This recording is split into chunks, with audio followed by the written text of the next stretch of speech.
Olá pessoal, tudo bem? Dando continuidade ao estudo da TGA, nós vimos, uma introdução do assunto, onde nós finalizamos. Nessa introdução eu coloquei para vocês qual que é o conceito de TGA, o papel, da teoria geral da administração. Passei informações sobre a necessidade de empregabilidade, do currículo do administrador, quais as habilidades que são necessárias para o administrador poder desenvolver o seu papel dentro de uma organização, quais são as suas responsabilidades dentro de uma empresa, o papel do administrador. Falei do conceito-chave, conceito-chá para vocês, lembrando que o conceito-chave é uma evolução do conceito-chá. Foram essas informações que nós vimos na primeira parte do estudo, que foi uma introdução. E agora nós começamos, na verdade, a primeira parte do estudo da administração, da teoria geral da administração. E esse tópico ele vai trabalhar justamente a administração e suas perspectivas, delineando o papel da administração. Ou seja, nós vamos estudar aqui as teorias da administração, logicamente de uma maneira geral, porque são várias teorias. Nesse capítulo, nesse tópico, nós vamos verificar de uma maneira rápida todas as teorias da administração. Bem rápido, mostrando para vocês quais são essas teorias, quais são as ênfases dessa teoria, ou seja, o que essa teoria propôs para as empresas quando elas surgiram. E, além disso, ao estudar as teorias, nós vamos conhecer também qual a importância, o papel delas em cada fase do momento da administração. Essas teorias da administração elas serão estudadas individualmente depois. Nesse capítulo, vamos verificar de uma maneira geral, como eu disse. E depois, no decorrer das aulas, nós vamos estudar individualmente, separadamente, cada uma das teorias. Então, não se preocupa se vocês não vão entender totalmente as teorias ou se eu vou ser muito rápido para falar delas, porque é o propósito aqui mesmo, que vocês só conheçam os tipos de teoria e o papel delas durante o seu desenvolvimento. Agora, o estudo completo delas, nós vamos verificar logo em seguida, tá ok? Então, dando continuidade, o que nós vamos ver nesse tópico? O conteúdo, o estudo da administração, qual é o estado atual da TGA, da Teoria Geral da Administração, a administração na sociedade moderna, o papel dela hoje, e as perspectivas futuras que a administração tem, ou seja, quais são, na verdade, os desafios que a administração tem para o futuro, tá ok? Dando início, então, eu passo para vocês aí, vocês podem acompanhar com o material que eu enviei também para vocês, os slides, vocês têm em mãos aí. Nós vamos verificar aqui nesse quadro o seguinte: em cada coluna há um desenvolvimento sendo descrito da administração. Na primeira coluna, a ênfase. Qual foi a ênfase de cada teoria? Na segunda coluna, as teorias, deixa eu até registrar aqui para ficar mais fácil. Então, aqui nós temos a ênfase, que foi dada para cada uma das teorias e quais foram os principais enfoques dessas teorias, tá ok? Então, a gente começa aqui, com a administração científica, que foi a primeira teoria da administração. A ênfase dela era nas tarefas. O que é isso, então, pessoal? A administração científica surgiu quando se passou a estudar a gestão dentro das organizações. Passou-se a analisar como que as organizações poderiam se manter no mercado, poderiam crescer por meio de uma boa gestão. O que se via no começo é que não havia uma importância para a administração, porque eram poucas empresas, não havia concorrência. Então, as empresas eram administradas da maneira como fosse possível. Não havia uma preocupação em termos de estrutura, pessoas menos ainda, Então, não havia essa preocupação. Mas aí, com o decorrer do tempo, não só pela concorrência, mas pela questão de organização, de conseguir produção dentro das empresas, passou-se a estudar, então, a administração. E ela se torna uma ciência a partir de então, que é a administração científica, Então, a ênfase aqui era nas tarefas, ou seja, nas atividades dentro da empresa. Então, qual o papel de cada um, como que Cada pessoa poderia desenvolver o seu trabalho contribuindo com o trabalho do outro. Então essa foi a primeira ênfase, né? Que foi as tarefas dentro da administração científica. Qual que era o enfoque dela? O que se pregava nessa teoria? A racionalização do trabalho no nível operacional. Então, essa teoria deu início ao trabalho operacional das empresas, para que pudesse o quê? Organizar o trabalho, em que fosse estudado a melhor forma que o trabalhador poderia desenvolver suas atividades e assim trazer produção para a organização. Conseguir o quê? Atender às necessidades que a organização exigia. Nesse período, trabalha-se também a visão do homo economicus. O que é isso? Que o homem trabalha por dinheiro. Então, essa teoria pregava que era necessário pagar bem para os funcionários, né, para que eles pudessem trabalhar melhor. Outro estudo que foi feito aqui também estava ligado à maneira como o trabalhador desenvolvia suas atividades. Ou seja, haviam pessoas analisando cada atividade do trabalhador e buscando fazer com que ele tivesse gastasse menos tempo fazendo atividade, menos desperdício. Então, essas pessoas que estudavam analisavam, olha, o profissional ele está perdendo tempo em buscar as ferramentas de trabalho. Então, as ferramentas poderiam estar mais perto desse funcionário. Olha, o funcionário ele levanta, agacha, sobe, desce. Então, ele teria um local específico para trabalhar, onde os equipamentos estivessem junto. Então, isso parece uma coisa simples, mas naquele período não se tinha essa ideia. E aí passaram-se a estudar e colocar isso em prática. Então, por meio da administração científica. Tá ok? Depois, lembrando que essas teorias elas vão mudando conforme o tempo, conforme as exigências do mercado. Então, o mercado vai mudando e as empresas têm que se adaptar. Então, é por isso que ocorre essas mudanças, né, de teorias, tá? Só para vocês compreenderem. E depois da teoria da administração científica, nós passamos para a teoria clássica e teoria neoclássica, cuja ênfase era a estrutura da empresa. Quando eu falo estrutura, eu estou dizendo mesmo de máquinas, equipamentos, pessoas, ou seja, são todos os recursos necessários para que eu possa desenvolver as minhas atividades dentro da organização. Então, a teoria clássica ou neoclássica, como a gente pode ver aqui, ó, essa teoria clássica ou neoclássica, que trabalha justamente essa estrutura empresarial, né? Ela vai ter como princípios a organização formal. O que é a organização formal? Essa organização formal são os vários setores dentro da empresa e quem são as pessoas que vão atuar ali. Quais são os cargos, as funções que nós temos dentro dessa organização formal. Então, por isso que é chamada formal. Porque existe a informal? Sim, existe a informal. A informal está ligada àquelas pessoas dentro da organização que têm o seu cargo, mas que acabam desempenhando outro papel. Vou dar um exemplo, então. Você tem o teu líder dentro da empresa, né? Que é aquela pessoa formal, que a empresa colocou ali para ser o líder. Só que dentro dessa equipe de trabalho, os funcionários muitas vezes têm, vamos dizer assim, preferem a liderança de um funcionário, preferem a liderança de uma pessoa que trabalham com eles. E muitas vezes elas acabam tendo, vamos dizer, um maior apreço, uma maior responsabilidade para com essa pessoa. Quem trabalha no ramo empresarial sabe muito bem disso, né? Principalmente em grandes empresas. Você pode ter o teu líder, mas dentro da sua equipe, do seu time, sempre existe uma pessoa que se desponta mais, que tem um papel de liderança maior e que as pessoas confiam mais. Muitas vezes mais do que aquele líder imposto pela empresa. Então, esse é o estudo da organização formal, voltado mesmo para as pessoas que foram colocadas em seus cargos pela empresa, tá? E não que surgiram aleatoriamente porque os funcionários têm um maior apreço por aquela pessoa. Outro princípio estudado aqui é os princípios gerais da administração. O que seriam esses princípios? Foi aquilo que nós estudamos na introdução. São os princípios voltados para os papéis do administrador. Qual que é o papel dele? Como que ele deve trabalhar dentro de uma empresa, né? Aí nós podemos falar da questão ética. Então, o gestor ele tem que ser ético. Isso tem que ser passado para os demais funcionários. A empresa ela precisa ter uma missão, ela tem que ter uma visão. Então, nesse período já se pensava nisso, né? Por que eu preciso ter uma missão, uma visão?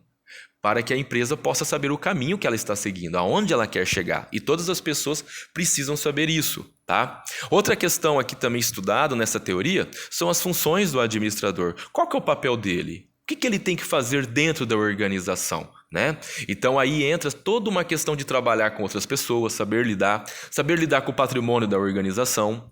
Então foi a partir daqui que passa-se a estudar toda essa organização formal, os princípios da administração e as funções do administrador. Em seguida, pessoal, trabalhando dentro da estrutura, nós temos a teoria da burocracia, que até hoje, né, nós a conhecemos já, que é a burocracia que existe numa organização. Por que isso? Porque eu não posso trabalhar de uma maneira informal, né? Chegar em você e falar, ó, pessoal, esse trabalho é para a semana que vem. E aí não registrar. Se eu não registro isso, se eu não coloco isso num papel, num documento, vai ser aquela coisa, ele falou. Mas quem prova agora que eu falei isso, né? Quem prova que tem que entregar semana que vem o trabalho? Então, dentro das empresas acontecia muito isso, né? Não havia um registro. Então, as pessoas falavam, ó, tem que fazer isso, fazer aquilo, e não registravam. E muitas vezes não acontecia nada. Por quê? Porque a pessoa não fazia o trabalho, não fazia aquilo que era pedido. Então, passou-se a estudar aqui, na teoria da burocracia, a organização formal burocrática. Tudo tem que ser registrado, né? Só vai valer aquilo que está no papel. A racionalidade organizacional passou a ser estudada aqui. O que é essa racionalidade? Ou seja, eu vou fazer conforme aquilo que está descrito. Então, há uma razão para ser trabalhada aqui. A gente esquece um pouco da emoção, né? É algo até frio, né? Porque nós vamos trabalhar como se fosse máquina. Eu tenho que fazer esse papel, desenvolver essa atividade e acabou. E eu não estou aqui para dar sugestões, opiniões. Era assim que trabalhava daquela maneira. Por isso a teoria burocrática. Você vai seguir o que é planejado, o que está recomendado. Nada além disso, tá? Então essa foi a teoria da burocracia, que nós vamos estudar depois em mais detalhes. Juntamente com a teoria com a ênfase na estrutura, nós temos a teoria estruturalista. Bem, como o nome já fala, ela vai trabalhar o quê? A estrutura da empresa. Se vocês analisarem, essa teoria, ela é pregada aqui também, ó, dentro do ambiente, ó, teoria estruturalista. Por que isso? Porque, na verdade, conforme vai mudando o período, a situação, as mudanças dentro da organização, nós temos que adaptar. E essa teoria estruturalista, ela tinha uma ênfase aqui, a ênfase era na estrutura, e a partir daqui ela sofre, vamos dizer assim, uma adaptação, uma evolução, que é trabalhar também o ambiente. Daqui a pouco eu vou explicar para vocês, vocês vão entender, tá? Então, essa teoria estruturalista, ela passa a trabalhar uma múltipla abordagem. O que seria essa múltipla abordagem? Aqui sim, pessoal, entra não somente o papel da organização formal, que eu expliquei para vocês agora mesmo, onde a empresa colocava uma pessoa naquele cargo e você tinha que seguir aquela pessoa, ele era o teu líder e acabou. E agora passa-se a estudar também a organização informal. Então, as empresas passam a analisar que existe dentro do seu contexto pessoas que se destacam e que os funcionários acabam dando valor para essas pessoas. Então, é importante que o administrador conheça esse papel. Quem que é o líder nato dentro da empresa, né? Quem é aquela pessoa que os demais funcionários dão maior credibilidade, tem maior apreço por aquela pessoa. Então, nós passamos a estudar essa organização informal aqui, dentro da teoria estruturalista. E também dentro dessa teoria vamos estudar a análise intra-organizacional e interorganizacional, ou seja, vamos estudar o ambiente externo e o ambiente interno. Quais as mudanças que ocorrem na empresa por meio do ambiente externo? Ele influencia a empresa? Ele influencia o ambiente interno? Então, a teoria estruturalista passa a estudar isso. E é óbvio, né, que o ambiente externo acaba influenciando. Só que isso passou a ser estudado nesse período, tá ok? Depois, passamos por uma outra ênfase, que é as pessoas. Olha só, as pessoas passam a ter maior credibilidade dentro da organização. Mas não só porque a organização é boazinha, acha que é importante, né, ter incentivo às pessoas, conhecer as pessoas. Não, elas querem produção. Naquele período, a ideia era ter muita produção, então eu passo a estudar as pessoas tendo essa visão. Ao tratar melhor as pessoas, ao ter um plano de carreira dentro de uma empresa, isso passa a ajudar com que a empresa tenha também maior produtividade, evite que o funcionário possa ter algum problema de segurança dentro da organização, de repente se ele se machuca, então começa a se analisar também equipamentos de proteção para que o funcionário possa trabalhar, passa-se a estudar também a importância da motivação, né? Então essa teoria de relações humanas, que é a primeira que é estudada aqui quando a ênfase são as pessoas, tem essa abordagem. Então a teoria das relações humanas passa a trabalhar especificamente o quê? A organização informal, né? Aqui eu não estou analisando o formal, mas sim o informal dentro da empresa. Quem são as pessoas líderes, quem são as pessoas que se destacam dentro da organização, independente se ela foi imposta no seu cargo. Tá? E aí, como eu disse para vocês, a importância de motivar o funcionário, da liderança, essa liderança informal, quem são esses líderes que surgem dentro da empresa pela confiança dos demais, passa-se a estudar a comunicação. O que é essa comunicação? Como que as pessoas se comunicam na organização? Como que as pessoas precisam conhecer todos os procedimentos empresariais? O que a empresa espera deles? E a dinâmica de grupo. O que é essa dinâmica de grupo? Como que os grupos se formam dentro da empresa? Ou seja, é aquela famosa panelinha, né, dentro da organização, que em todo lugar existe. Por que uma pessoa se dar bem com uma e não se dar com a outra? Então, passa a estudar isso nessa teoria. Então, essa teoria de relações humanas eu acho muito importante, muito interessante, né? Porque até hoje nós temos problemas com as pessoas. É o que eu falo, né? As pessoas é uma caixinha de surpresa, não vá pela aparência, você tem que conhecer. E mesmo conhecendo, muitas vezes você acaba percebendo que aquela pessoa passava uma imagem negativa e a partir do momento que você a conhece, ela passa a ter uma imagem positiva para você e vice-versa, né? A pessoa tinha uma imagem positiva e quando você conhece, passa a ter uma imagem negativa. Então, isso eu acho muito interessante, né? Esse trabalho com pessoas dentro da organização. Então, é a partir daqui que passa a estudar isso. Complementando essa teoria, nós temos o que aqui? A teoria do comportamento organizacional. O que ela vai estudar? Os tipos, né? As diferenças de gestão dentro da empresa. Por quê? Cada pessoa tem seu estilo. Nós conhecemos as ferramentas, conhecemos as técnicas, mas cada pessoa vai trabalhar da sua maneira. Então, nós podemos verificar aqui, nessa teoria do comportamento organizacional, os estilos de gestão, os estilos de administração que cada pessoa tem em particular. Né? Temos aqui a teoria das decisões. O que é isso? A importância da informação, a importância de eu ter informações corretas para que eu possa tomar decisões. Então, todos tomamos decisões, o gestor principalmente, né? Ele tem o papel de tomar decisões e dependendo da decisão dele, a empresa ela pode se dar bem, ela pode atingir os seus objetivos ou não, depende das decisões. E nessa teoria é importante identificar que para se tomar decisões eu preciso de boas informações, não é qualquer tipo de informação. É o que a gente fala hoje em dia, né, dos fake news, né? São as notícias que não são verdadeiras. Então, nesse período, passe a analisar que eu preciso de informações verdadeiras para que eu possa tomar decisões. Outra questão estudada pela teoria do comportamento é a integração dos objetivos da organização e do indivíduo. Aqui começa-se a perceber que o indivíduo ele tem um objetivo e muitas vezes não está ligado aos objetivos da empresa. Então, eu vou dar um pequeno exemplo. Você tem como objetivo entrar numa empresa e ter o teu salário e, logicamente, você quer cada vez que passa o período que você está trabalhando que você venha a ter aumento. O teu salário venha estar de acordo com aquilo que você quer manter como qualidade de vida, como você quer manter um padrão de vida, ou aquilo que você quer adquirir, comprar, né? Então, o teu salário, aquilo que você ganha dentro da empresa, a sua remuneração, ela deve ser condizente. E muitas vezes isso entra em, vamos dizer assim, conflito com aquilo que a empresa quer, que é diminuir custo. Então a organização ela quer também ganhar mais e ela precisa diminuir custo. E aí entra uma contradição entre aquilo que o funcionário quer e aquilo que a empresa deseja. Então, passa-se a estudar aqui também na teoria do comportamento. Qual que é o comportamento da pessoa caso ela não tenha um aumento? Qual o comportamento da pessoa caso ela venha a mudar de cargo? Então, é a teoria do comportamento que passa a estudar isso. Então, é muito interessante também.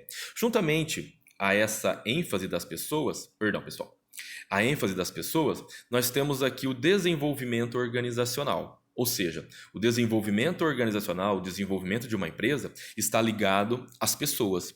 Por quê? Porque uma empresa é uma pessoa jurídica e as pessoas são pessoas físicas. E dentro da pessoa jurídica nós temos várias pessoas físicas. Dependemos delas para que a empresa possa se desenvolver. Então, a partir dessa teoria, nós passamos a estudar aqui, ó, as mudanças organizacionais planejadas, ou seja, a importância do planejamento passa a entrar aqui, ó, nessa teoria, tá? Que é essa mudança organizacional planejada? Não deixar a empresa andar por si só, sem ter o quê? Uma base, um foco, uma bússola, né? Que faça com que eu saiba para onde eu estou indo. Então é a mesma coisa, vocês estão aqui hoje estudando, por quê? Porque vocês têm algum foco, vocês têm algum objetivo na vida. E vocês estão se planejando dessa maneira, olha, eu preciso estudar para atingir esse objetivo. Então aqui é a mesma coisa dentro da organização. Toda mudança que vai ocorrer dentro da empresa, o caminho aonde ela quer traçar, seguir até atingir o seu objetivo, depende de um planejamento. Então, o planejamento passa a ter importância aqui. E esse planejamento, ele tem que ser passado para as outras pessoas dentro da empresa, para que elas possam seguir essa mesma trilha, esse mesmo caminho, para que a empresa atinja o objetivo. Vamos ver também aqui, nesse enfoque, a abordagem do sistema aberto. Tá aqui, ó, abordagem do sistema aberto, ou seja, a empresa tem que estar aberta ao mercado, ao mundo. As influências do mundo, a cultura do mundo influencia o produto que eu vou produzir, o tipo de cliente que eu quero atender. Então, tudo isso está ligado às pessoas, porque as pessoas têm comportamentos diferentes conforme o ambiente em que elas estão, conforme a cultura que ela está inserida, né? As pessoas acabam tendo que se adaptar, vamos assim dizer, tá ok? Beleza, então, pessoal, para não enrolar muito, vamos lá. A outra ênfase é no ambiente. Aqui, para a gente poder compreender, então, a teoria estruturalista, o que ela mudou daqui, que era ênfase na estrutura, para o ambiente. Quando nós falamos de estrutura, nós falamos de máquinas, equipamentos, o prédio. Aqui é dentro, como trabalhar essa estrutura. Por isso que a teoria estruturalista volta aqui, porque o ambiente ele tem que ser analisado, ele tem que ser avaliado para que eu consiga desenvolver minhas atividades. O que se estudou dentro desse ambiente, pessoal? A análise intra-organizacional e a análise ambiental, ou seja, eu vou analisar o ambiente interno, se ele é um ambiente que favorece eu produzir. Muitas vezes, dentro de uma organização, você não tem condições suficientes para trabalhar, né? Não tem estrutura. Eu preciso de um computador e esse computador não funciona. Eu preciso de um computador que seja mais rápido e ele trava, ele é lento, ele é arcaico. Então, passe a estudar esse tipo de ambiente, o tipo de máquina que eu vou utilizar, o equipamento que eu preciso utilizar dentro desse ambiente, se ele atende aquilo que a empresa deseja.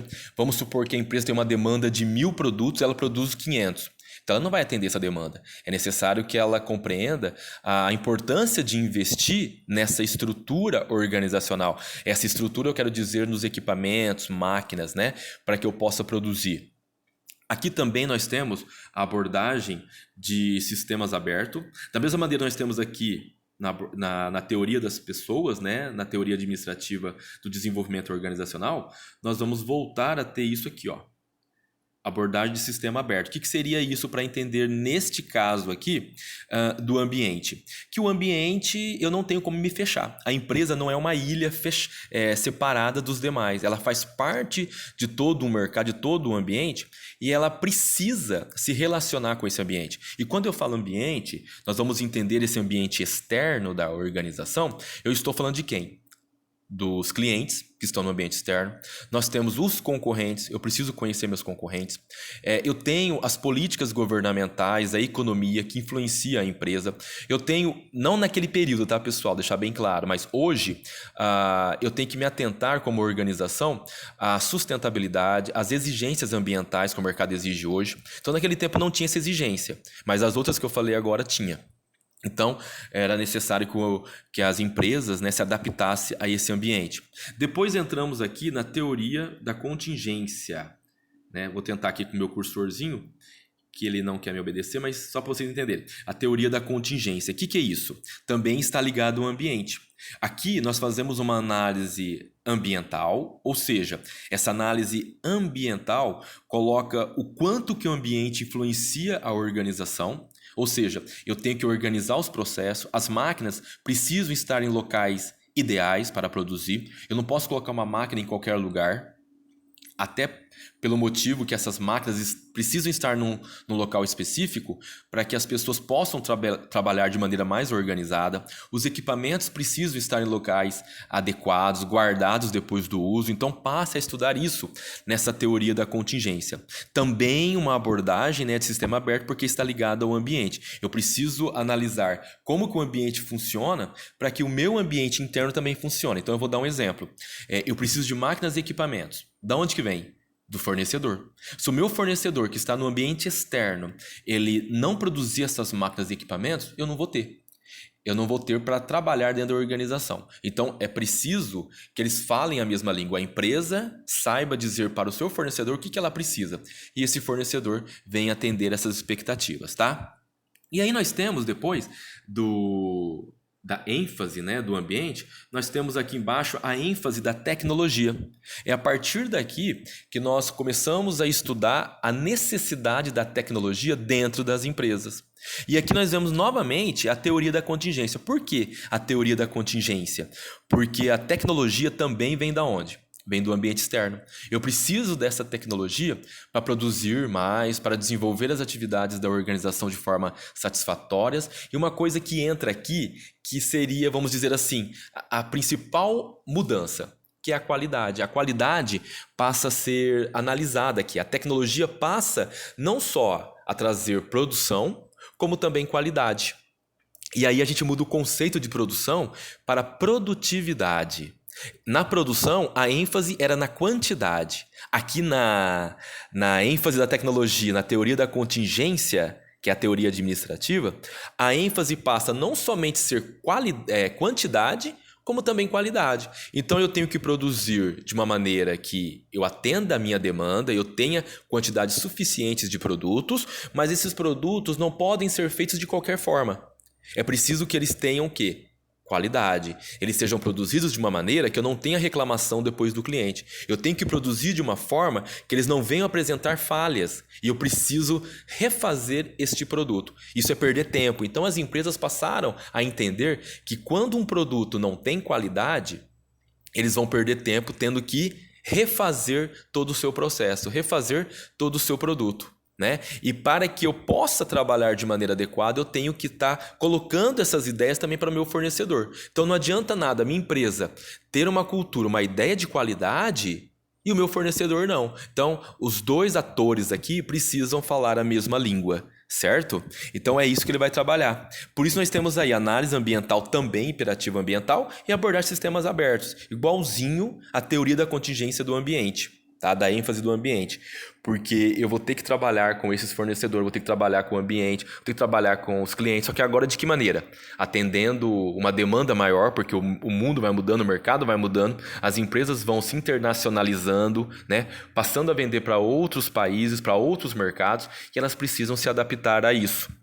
Então, por isso que a ênfase da tecnologia trouxe essa mudança. E a principal mudança que eu falei para vocês é de produção, quantidade para produtividade, buscando maior quantidade, maior qualidade, diminuição de custos. Então, esse é o tripé da produtividade.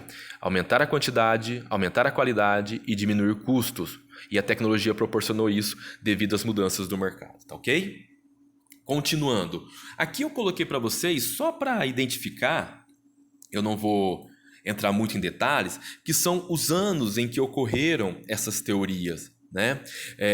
Algumas das ênfases, como eu já falei para vocês, então só para dar como exemplo aqui, ó, em 1903, então, passa a estudar a administração de maneira científica. Quem foram os precursores aqui foram Taylor e Ford, né? Que nós vamos estudá-los depois quando entrarmos nessa teoria. Então, Taylor e Ford foram os atores principais que trouxeram a inovação, que desenvolveram a administração científica. Depois, 1909, a teoria da burocracia. por Weber, né, que formalizou essa estrutura que eu falei para vocês. Tudo tem que estar no papel, descrito certinho, e assim por diante. Ó, nós vamos estudando todas essas teorias usando. Mas eu não vou entrar em detalhes aqui para não ficar um vídeo muito longo, que já está ficando, né? E porque nós vamos estudar separadamente cada uma dessas teorias. Aqui é só para que vocês possam ter uma ideia, né, dos anos em que ocorreram essas teorias, tá ok? E só para ficar claro, talvez alguém pode perguntar, pô, em 1990, aqui ó, no final, 1990, novas abordagens, acabaram as teorias? Não, não acabou as teorias. É que as mudanças entre uma teoria e outra passou a ocorrer muito rápido, pessoal. Então, vocês estão percebendo que o mercado, o mundo, ele é muito dinâmico. As mudanças ocorrem constantemente. Então, não tem como hoje a administração ficar separando uma teoria aqui que dura 6 meses. Ah, essa teoria durou 3 meses. Não vai parar isso daí. Então, por isso que a partir de 1990, quando principalmente no mercado brasileiro, ele passa a se abrir as suas portas ao mercado externo, se coloca aqui como novas abordagens. Então, as teorias vão surgindo muito rápido, vão mudando, algumas vão até sumindo do mapa, né? Você não tem mais a necessidade de utilizá-las. Então, por isso que fica em 1990 novas abordagens, tá ok? Vamos lá, continuando. E aqui eu coloco para vocês, conforme a gente colocou no sumário da apresentação, qual é o estado atual da teoria geral da administração. E esse estado é o estado hoje mesmo. Como que está a teoria geral da administração? Aí vocês podem ver que cada teoria produziu ao longo dos anos técnicas e habilidades que ajudaram a tomar decisões. Elas surgiram para resolver os problemas da época e foram sucedidas. Então, para cada situação, para cada problema que surgia-se uma teoria. Só que naquele tempo, essas mudanças eram muito mais lentas, né, do que acontece hoje em dia, né? Então, devido a isso, né, é preciso estar aberto aos eventos passados e presentes, pois o horizonte é amplo e é responsável pela sua direção. Ou seja, o gestor, o administrador, ele tem que aprender com o passado, certo? Precisa estar atento ao que ocorreu no passado para não repetir os mesmos erros do passado, estar atento ao que está acontecendo no mercado hoje, para que ele possa se programar para o futuro, para que ele possa se programar para aquilo que é incerto ainda, que nós não sabemos o que vai acontecer, o que vai ocorrer.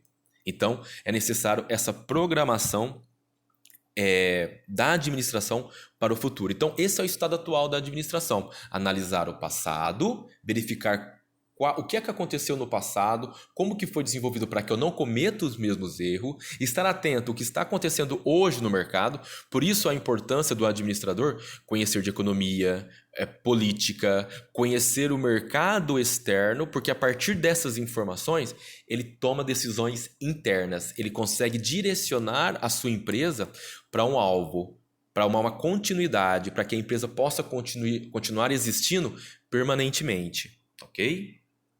E aí nós vemos também, continuando esse estudo atual da administração, que o profissional da administração, o gestor, ele precisa conhecer as teorias para ter à disposição alternativas adequadas para cada situação. Essas teorias, muitos podem pensar que elas morreram, acabaram. Não. Cada teoria, ela trouxe, na verdade, um novo desafio para a administração, ela trouxe um novo conhecimento para o administrador e ele precisa conhecer essas teorias para tomar decisões. Ele precisa conhecer essas teorias para administrar uma empresa. Então, essas teorias contribuem para isso. E é por esse motivo que eu vou apresentá-las individualmente para vocês durante esse ano.